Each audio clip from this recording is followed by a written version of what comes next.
Ustedes, si mal no recuerdo, don Manuel, ustedes presentaron su apoyo al presidente electo Guillermo Lasso. Ahora, ya está electo presidente, me imagino que tiene que sentarse a conversar sobre cuáles son, lo que siempre dice Omar, cuáles son esas líneas rojas que no debe cruzar para no chocar con los intereses y las necesidades de los pueblos montubios del Ecuador. ¿Cuáles son esos? Si es que acaso ya han adelantado conversaciones, ¿en qué han quedado con el futuro gobierno? Bueno, Jimmy, muchísimas gracias primero por la invitación. Para mí es un placer siempre estar con ustedes. Un fuerte abrazo a todos los ecuatorianos. Omar, un gusto saludarte y por supuesto solidarizarme con Alondra por el ataque mediático en medios digitales. Pero bien, nosotros en primera vuelta tuvimos, y se los comentamos a ustedes, tuvimos que conversar con todos los candidatos, sabiendo que no teníamos una candidatura propia. Conversamos con todos y el Consejo en su momento decidió algo, que era de hablar desde el centro hacia la izquierda. Justamente con ustedes habíamos conversado sobre esa posición del Consejo de Gobierno. Luego, antes de empezar la primera vuelta, nuestro coordinador político había tenido un acercamiento con Guillermo Lasso y con César Monge, para lo cual les dijimos, bueno, hay posibilidades de, por supuesto, hablar, pero llegar a acuerdos mínimos que no afecten tanto a los intereses de la derecha, pero que tampoco afecten a los justos y constitucionales derechos que tiene el pueblo montubio del Ecuador. Para esto, el primer acuerdo mínimo fue la devolución de la institución pública. Y si ustedes recuerdan, siempre en el gobierno, desde que tenemos a la administración desde hace 3 años y medio, en este gobierno actual nosotros siempre salimos a las calles a protestar y a rechazar cualquier tipo de medidas, pero también a insistir en la devolución de la institución pública, que es un derecho constitucional que en los 10 años del expresidente nos arrebataron. Y este ha sido siempre el primer paso fundamental para cualquier acuerdo programático. Perdóneme que lo interrumpa, don Manuel, ¿cuál es la institución pública que ustedes han pedido que sea restituida? Pues recordemos que nosotros teníamos como pueblos y nacionalidades, el movimiento montubio tenía el CODEMOC, el movimiento indígena tenía el CODEMPE y los afroecuatorianos tenían el CODAE. Desde eso fueron unas luchas históricas, por supuesto que hicimos desarrollo económico sostenible y sustentable en todos los sectores de la costa ecuatoriana y la parte subtropical. Esto se cortó cuando hubieron problemas políticos, me imagino, en ese entonces no era dirigente, no era autoridad, era dirigente solamente, entonces eso ya se encargaba el Consejo Nacional. Y hubieron estos problemas y se arrebató esta institución. En este gobierno ustedes saben y conocen de que nosotros hemos insistido a tal punto amigos, que la Asamblea Nacional, con el apoyo de todas las bancadas en enero, masivamente apoyan y respaldan con 123 votos exhortar al presidente de la República en que cree los mecanismos necesarios para la devolución de esa institución. Pero no han sido devueltas. Y resulta que no se creó ni se inició. Luego, el Consejo de Participación Ciudadana y Control Social insiste en apoyar a la Asamblea Nacional como quinto poder del Estado, obviamente, y la compañera Sofía Almeida Montubia también, con todo el Consejo de Participación Ciudadana y exhortan también al presidente de la República a que cree los mecanismos necesarios para la devolución de la institución pública de los pueblos y nacionalidades, en especial la del pueblo montubio del Ecuador. Pero tampoco se hizo. En este diálogo que tuvimos con el en ese entonces candidato, nosotros le dijimos, entre tanto, primero la devolución de la institución pública no es un chantaje, es simplemente un acuerdo. Segundo, por favor, busquemos los mecanismos para sanear el Ministerio de Agricultura, que siempre ha estado enquistadas las mafias de las transnacionales y obviamente las empresas locales que han dejado a los productos mínimos de sustentación y a los precios mínimos de sustentación por debajo, y ellos han hecho su festín tanto en arroz, tanto en maíz, y todos los rubros de producción. Señor Gonzaga, disculpe la interrupción, correcto, quieren también el saneamiento del Ministerio de Agricultura, pero ¿qué va a pasar en el momento en que el gobierno empiece a honrar su compromiso de abrir el Ecuador al mundo, que puede implicar TLC, puede implicar acuerdos bilaterales y puede implicar que, por ejemplo, Ecuador productor de maíz, pero también le vamos a comprar maíz a X, Y, Z, y a lo mejor eso puede chocar con esta economía dolarizada y con los precios de mediana sustentación que tiene hoy el agricultor ecuatoriano. En esa parte le pregunto, ¿cómo van a manejar este tema que es tan sensible? Abrir el Ecuador al mundo sin afectar a los agricultores. Es algo complejo, y en la entrevista anterior, en su prestigioso medio digital y por supuesto un programa sumamente visto a nivel nacional, hablamos, y justamente la señora Ivonne Baki decía de que vamos a sentarnos los montubios también en las mesas de trabajo para no permitir este tipo de cosas, ¿no? Pero hay soluciones inmediatas a las que sí se les puede hacer. Por ejemplo, un TLC beneficiaría en ciertas cosas como traer maquinaria y traer insumos agropecuarios de bajo costo.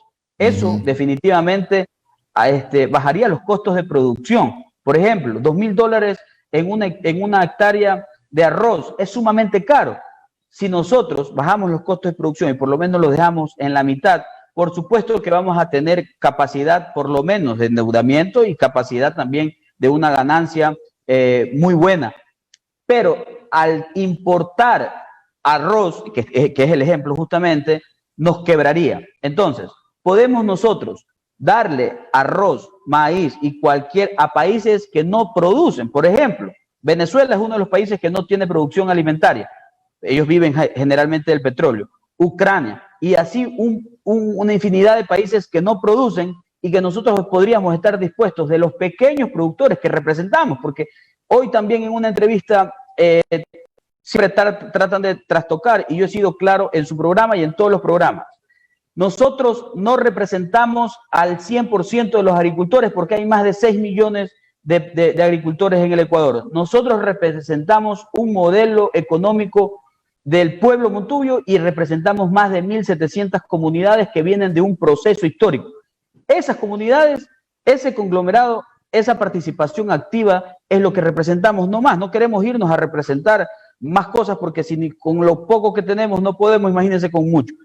Esos pequeños productores tienen que salir sí al mundo, pero al salir al mundo no quiere decir que podamos traer e importar, por ejemplo, de Perú, que tiene arroz mucho más barato que en el Ecuador por los costos de producción, y traerlos para acá. Sería una locura. Yo creo que en la mesa de diálogo y en la mesa de trabajo sería importante de que no permitan que la gran industria haga lo que ellos siempre hacen. Por ejemplo, el Consejo Consultivo el día lunes se reunió y no se pusieron de acuerdo entre los pequeños y los grandes.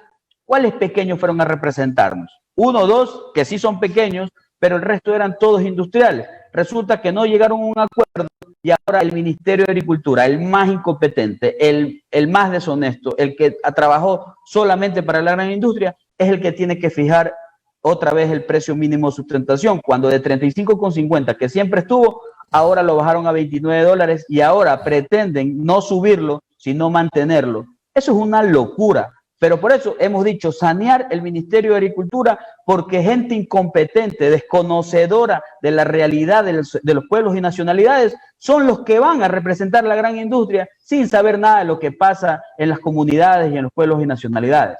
Manuel, ¿cómo está? Buenos días, les saludo Omar. Un gusto.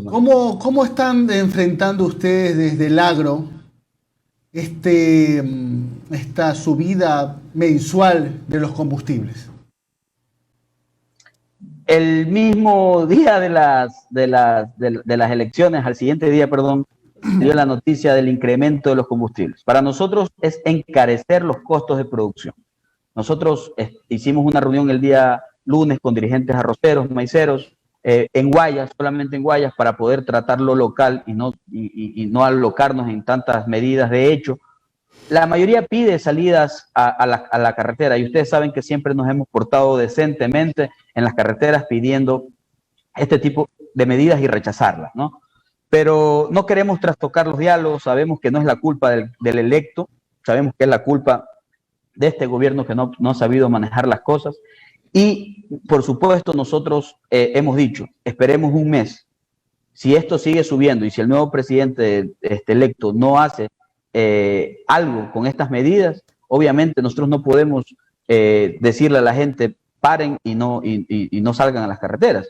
Obviamente hay que rechazar, pero hay que rechazarlos. Ya tuvimos 4 años de odio y persecución, se está acabando ya este periodo y nosotros lo vemos con optimismo lo que va a suceder después de la posesión del nuevo presidente. Que tenemos que rechazar algunas cosas, por supuesto. Manuel, pero, o sea, con todo respeto, el perfil del gobierno de Guillermo Lasso no pinta que te vayan a congelar los precios de los combustibles. Al contrario, puede ser que hasta quiten las bandas de ese 5 o 10% mensual.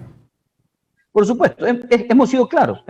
Nosotros vamos a rechazar lo que tengamos que rechazar. Aquí no hemos entregado un cheque en blanco, aquí no hemos dicho que serán, por supuesto, las personas que van a acomodar de un día para el otro el país. Lo que sí nosotros apostamos y tenemos que también darnos cuenta un poco, una persecución de 10 años, quitar de institución en estos 10 años, luego en estos 4 años, que para nosotros es la consecuencia de los 10 años primeros, aunque haya diferencia de criterios y por supuesto que respetamos los diferentes criterios. Y esa consecución para nosotros fue la misma persecución, fue lo mismo de lo mismo, y a nosotros, por supuesto que dentro de una madurez política, la Comisión Política decidió lo que decidió junto al Consejo de Gobierno y nosotros estamos para acatar las decisiones colectivas. Luego de esto, cada organización de base en el Coliseo de Milagros resaltó y por supuesto volvió a manifestar el apoyo nuevamente en la segunda vuelta. Entonces, lo hemos hecho abiertamente de forma pública y de forma honesta.